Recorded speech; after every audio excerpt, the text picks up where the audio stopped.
the story. This is posted by Brad Friedman.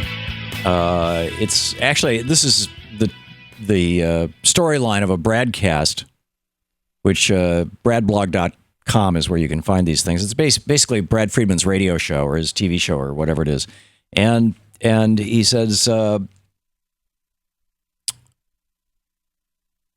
candidate Y, polls suggest candidate X is set to win, but candidate Y ends up by winning by a huge margin instead, and nobody even bothers to verify that the computer tabulated results accurately reflect the intent of the voters. That's exactly what happened in Kentucky on Tuesday, where Democratic Attorney Jack Conway was leading by a 3 to 5 point margin in every single pre-election poll, but then ended up losing by 9 points, according to the state's 100% unverified computer tabulation systems. And then he says, Brad says, as detailed on today's program with my guest, Caroli Coons of Crooks and Liars, there are a number of reasons to question the results. Among them, the Democrats running in the down ballot races for Secretary of State, Attorney General, Conway's current job, and even state auditor, each reportedly received tens of thousands more votes than Conway did at the top of the ticket. Now, that's damn near impossible.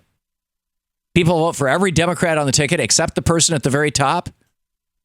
That's the kind of stuff that was happening in a number of states. It's called red shift. It happened in at least 8 or 10 states in the 2000 election, where people voted for every single Democrat on the ticket except for president. And for president, they would have voted for George W. Bush. Was it because suddenly people loved George W. Bush? No, it was because of election fraud. This is voting machine fraud. Bev Harris at Black Box Voting says that the vote totals in the down ballot races are a significant anomaly.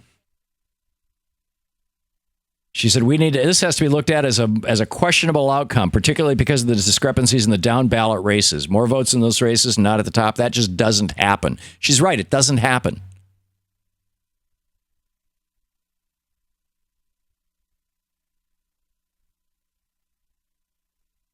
We've seen how easy it is to hack this equipment. We've seen election insiders, even as recently as last week, breaking into computerized central tabulators.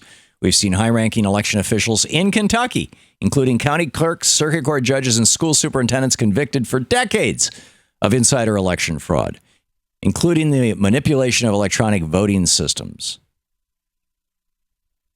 Now, here's the deal. I can tell you from being here in D.C. for the last 5-6 years and hanging out at more than a couple of cocktail parties with Democratic Party officials or Democratic consultants,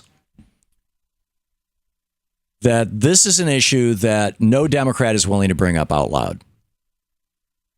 Now, Bernie Sanders, for years on this program, has said, we really ought to just go to paper in the United States so there's no doubt about what's going on. But no Democrat will bring this up because, and here's the logic, and I actually, a Democratic consultant whose name you would recognize, laid this out for me about 6 years ago and said, this is why. And I have every reason to believe that the story that he told me is the story that the whole Democratic Party is telling itself. If we were to investigate election fraud, not voter fraud, not individual voters voting in 2 states, like Chris Kobach busted these 3 60-year-olds, 60-plus-year-olds in Kansas. But if you're looking at actual election fraud, where somebody steals the election, not a vote, but the entire election,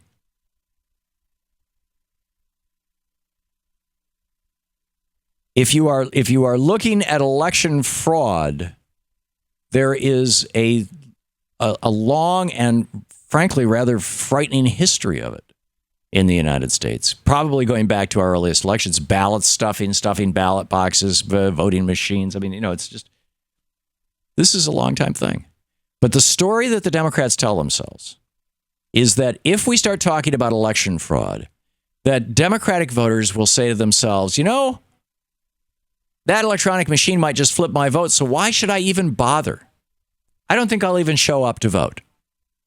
The Democratic consultants are afraid that if Democrats think that the machines are rigged, they won't show up to vote. Now, I disagree. I think that if Democrats think that the machines are rigged, they'll show up and they'll start asking a lot of questions about the machines. They'll start putting heat on people. They'll start taking pictures of their vote. They'll start demanding a paper trail, an audit, vote in paper, et cetera, et cetera, et cetera.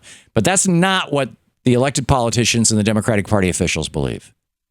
Now, And the Democrats specifically are worried about this because whenever one of these weird, anomalous elections happens, it always happens to the benefit of Republicans. Have you noticed that? Going all the way back to 1998, that's when all this started. From World War II until 1998, our exit polls were 100% accurate. Never more than a half a point off. In 98, they started going weird in 5 or 6 states. By 2000, in the election of 2000, you had, I don't have the numbers in front of me, but my recollection is 10, 15, maybe as many as 20 states where redshift was happening. In other words, people were telling the pollsters that they were voting for the Democrats, but when you counted the vote coming out of the electronic voting machines, they voted for Republicans.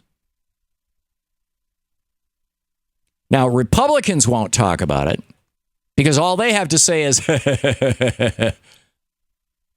yeah, sure, please talk about election fraud. We'll spin it around as if you're talking about voting fraud, and it'll make us easier for us to disenfranchise more people. Well, like Chris Christie just vetoed this law in New Jersey that would have automatically registered you to vote when you get your driver's license at the age of 18, assuming that you're a citizen and that you proved that you demonstrated that. What's wrong with that? What's wrong with that is there's more 18-year-olds registered to vote. Chris Christie doesn't want 18-year-olds to vote. He's a Republican. The Republicans know that the millennials, this young generation of people coming up, tend to be more progressive than Bernie Sanders. I mean, I'm not sure how you get to the left of Bernie Sanders, but I think that a lot of them are. Actually, I know a lot of ways you can get to the left of Bernie Sanders. Bernie is a classic moderate, American political candidate. He's standing on the principles and values and policies that people like Dwight Eisenhower and Jack Kennedy stood on. But those are just considered hopelessly out of date, antiquated liberal ideas now by the Republicans, right? Right. So anyhow, I just, I wanted to say it. You don't have to call and talk about it. You can talk about anything you want. What the heck? But it is looking to me like something's really wrong in Kentucky. You're listening to the Thom Hartmann Program. Call 202-536-2370. And in Kansas, to justify spending hundreds of millions of dollars to suppress the vote of people of color, Chris Kobach is putting in jail 3 60-plus-year-old white people.